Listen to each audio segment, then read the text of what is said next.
Berlim, novembro de 1916. Você é mãe de 3 filhos. Seu governo lhe disse que a guerra terminaria no Natal. Já é o segundo Natal. O bloqueio naval britânico cortou as importações de alimentos. A colheita de batatas fracassou. Não por causa do clima, mas porque o exército requisitou todo o cobre para os estojos dos cartuchos, e sem cobre, não há fungicida. E sem fungicida, o míldio devorou a colheita. Seu cartão de racionamento lhe dá direito a 1000 calorias por dia. Seus filhos precisam de 2000. O único alimento disponível é o nabo sueco, comida para o gado. Você os ferve, os amassa, faz pão com eles. Isso é chamado de o inverno dos nabos suecos. Até o fim da guerra. Centenas de milhares de civis morrerão de fome e doenças devido a esse bloqueio. Não soldados, mães, crianças, idosos. Imagine agora isto. Leningrado, novembro de 1941. O cerco dura há 2 meses. Sua ração de pão acaba de cair para 125 gramas por dia. 3 fatias finas, cerca de 300 calorias. Você precisa de 2000. A cada mês, durante o inverno, 100.000 pessoas morrerão. As pessoas fervem cola de papel de parede porque ela contém amido de batata. Os animais do zoológico desapareceram. Os animais domésticos desapareceram. Imagine agora isto. Beirute, 4 de agosto de 2020. Um armazém no porto explode. A explosão destrói os únicos grandes silos de grãos do país. Em 2 anos, o preço de uma cesta básica de alimentos aumenta 1.500%. 85% dos libaneses não podem mais pagar pelos produtos básicos. O mesmo padrão. A guerra interrompe a energia. A energia interrompe a comida. Os preços dos alimentos disparam. As economias tornam-se calorias. Aqui está o que me tira o sono à noite. Atualmente, o Estreito de Hormuz transporta as matérias-primas para os fertilizantes nitrogenados que cultivam a comida de 4 bilhões de pessoas. O estreito está fechado. O maior fornecedor mundial de ureia encerrou as atividades. Fábricas de fertilizantes em toda a Ásia fecharam. E essa perturbação atinge bem no meio do plantio de primavera. Os agricultores que não receberem fertilizantes agora produzirão menos comida na colheita. Não há reserva estratégica de fertilizantes. Em lugar nenhum do mundo. Ao final deste vídeo, você saberá exatamente como a guerra se torna uma fome. Cada vez, a mesma corrente. E as 5 estratégias com as quais as famílias se saciaram quando o sistema colapsou. Fique conosco antes de mergulharmos. Isto é história, não um conselho financeiro. Faça suas próprias pesquisas. A corrente. Cada fome ligada à guerra segue 5 elos. Se um deles se rompe, a comida para. A guerra interrompe a energia. A energia interrompe a agricultura. A agricultura interrompe o transporte. O transporte interrompe a distribuição. Os preços explodem e as economias tornam-se calorias. Alemanha, 1916, mesma corrente. Leningrado, 1941, mesma corrente. Iêmen, 2015. Cada vez. A mesma corrente. Agora, as estratégias de sobrevivência. Primeiro, uma terra produtiva. Em cada crise alimentar documentada, realmente em cada uma delas. As pessoas que possuíam uma terra onde crescia comida sobreviveram. As pessoas que dependiam das cadeias de suprimentos não sobreviveram. Durante a Primeira Guerra Mundial na Alemanha, as famílias rurais com jardins e gado comiam. As famílias urbanas morriam de fome.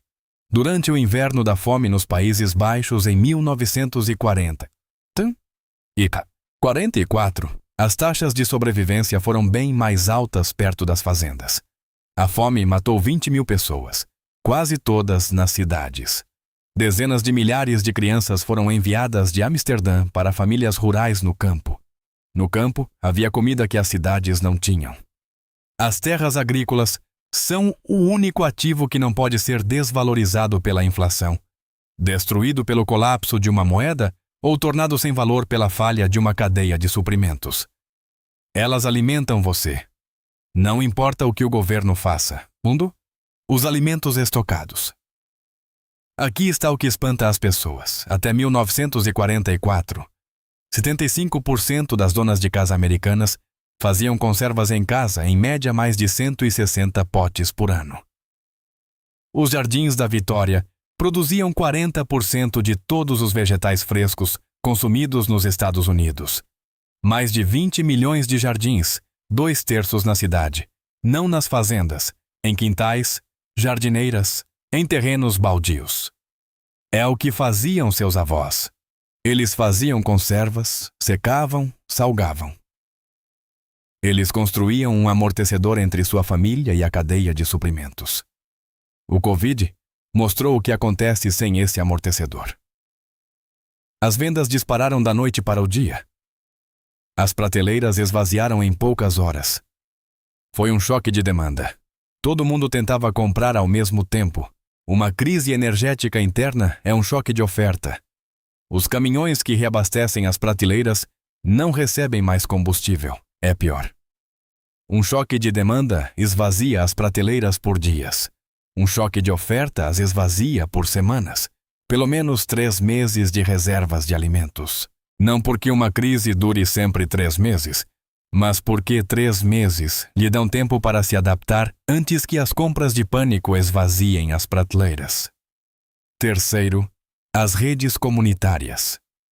Em 1917, na Alemanha, mais de 2.000 cozinhas comunitárias em quase 500 cidades mantinham milhões de pessoas vivas. Hamburgo sozinha serviu 6 milhões de porções em um único mês. Estas não surgiram por acaso. Comunidades as organizaram porque as famílias individuais não podiam sobreviver sozinhas. Durante o cerco de Leningrado, os sobreviventes não eram os mais fortes, nem os mais ricos. Eram os mais conectados. As cozinhas comunitárias, os vizinhos que punham suas rações em comum, os cientistas que desenvolviam substitutos alimentares a partir de celulose e casca de vidroeiro. Os holandeses mantiveram uma coesão notável durante o inverno da fome, mesmo com 370 calorias por dia. A distribuição estatal continuou. Os vizinhos compartilhavam. Os Países Baixos não mergulharam no caos, e os historiadores atribuem isso às redes comunitárias. O sobrevivencialista solitário morre. A comunidade conectada sobrevive. Seu vizinho não é seu concorrente. Seu vizinho é sua apólice de seguro. Quarto, ativos tangíveis para troca. Quando a moeda falha, o escambo assume o controle. E a história mostra exatamente o que é trocado. Durante o inverno da fome nos Países Baixos, os moradores das cidades caminhavam por dias rumo ao campo, levando joias, relógios e antiguidades. Uma aliança de ouro comprava um saco de batatas. É a taxa de câmbio do desespero. Na União Soviética, os preços do mercado negro eram 15 a 18 vezes superiores às rações oficiais. Na Alemanha, os historiadores estimam que 1/3 de toda a comida transitava por canais ilegais. Os agricultores não aceitavam papel-moeda. Eles aceitavam coisas que podiam segurar na mão. E aqui está a transferência de riqueza de que ninguém fala. Em cada crise alimentar, 3 grupos enriquecem. Os agricultores que controlam a produção, os intermediários que controlam a distribuição e as pessoas com bens tangíveis para trocar. O ouro funciona, a prata funciona, as joias funcionam. O papel-moeda não, pois o papel-moeda é o que perde valor enquanto os preços dos alimentos explodem. Quinto, habilidades que criam valor. Um médico na Alemanha em guerra tinha o que comer, pois as pessoas trocavam comida por cuidados médicos. Um mecânico tinha o que comer, pois os transportadores trocavam comida por reparos. Uma mulher que sabia como conservar alimentos tinha uma habilidade pela qual os vizinhos pagavam em espécie. As pessoas sem habilidades trocáveis e sem bens tangíveis tinham apenas uma opção: fazer fila e esperar. Em Leningrado, no primeiro semestre de 1942, mais de 1.200 pessoas foram assassinadas por seus cartões de racionamento. Um cartão significava a vida. Nenhum cartão significava a morte. Os sinais de alerta agora. O Iêmen provou que a corrente funciona exatamente como a história prevê. O bloqueio saudita limitou as importações de combustível e comida. Resultado, centenas de milhares de mortos. Mais da metade da população sofre de insegurança alimentar. E a comida estava lá. Estava nos mercados. As pessoas podiam vê-la. Elas simplesmente não podiam pagá-la. É a forma mais cruel de fome. Não prateleiras vazias, prateleiras cheias que não se pode alcançar. Agora, a mesma corrente se reformula. O Estreito de Hormuz está fechado.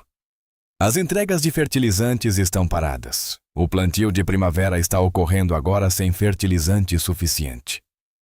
As consequências não serão vistas amanhã nos preços dos alimentos. Serão vistas na colheita. E ninguém estocou fertilizante, porque ninguém esperava que o estreito fosse fechado. As mercearias americanas têm estoques para 3 dias. Cada etapa de produção de alimentos depende do diesel. O sistema é projetado para a eficiência, não para a resiliência. Funciona perfeitamente, até que deixa de funcionar. O racionamento de combustível já está se espalhando por toda a Ásia. As bombas estão secas. As escolas têm semanas de 4 dias. Isso está acontecendo neste exato momento. A questão é saber se você terá terra, comida estocada, uma comunidade, ativos tangíveis e habilidades úteis quando a corrente se romper, ou se fará fila como um cartão de racionamento e uma oração, porque aquela mãe em Berlim, em 1916, cozinhando nabos suecos para seus filhos pelo 3º mês consecutivo, não planejou isso. Ninguém lhe disse que o cobre para o fungicida iria para estojos de cartuchos. Ninguém lhe disse que um bloqueio a 1.000 quilômetros de distância esvaziaria sua cozinha. Ela confiava no sistema para alimentar sua família. O sistema alimentou o exército em vez disso. Os 9 cientistas do banco de sementes Vavilov, em Leningrado, entendiam algo que ela não entendia. Eles morreram de fome cercados por sementes comestíveis, arroz, trigo, milho, ervilhas, e se recusaram a comê-las. Escolheram preservar 200.000 amostras de sementes para as gerações futuras em vez de se salvarem. Eles entendiam que a comida não é apenas calorias. Comida é o futuro. E as pessoas que a controlam tudo. O padrão é matemático. O resultado é inevitável. A única variável é você. Vá plantar algo agora antes de ser forçado a isso. Se esta investigação sobre a história e a fragilidade de nossos sistemas alimentares mudou sua visão de mundo, por favor, inscreva-se e curta o canal. Revelamos a história que tentaram enterrar. Plante seu futuro agora. O próximo cofre do conhecimento se abrirá em breve.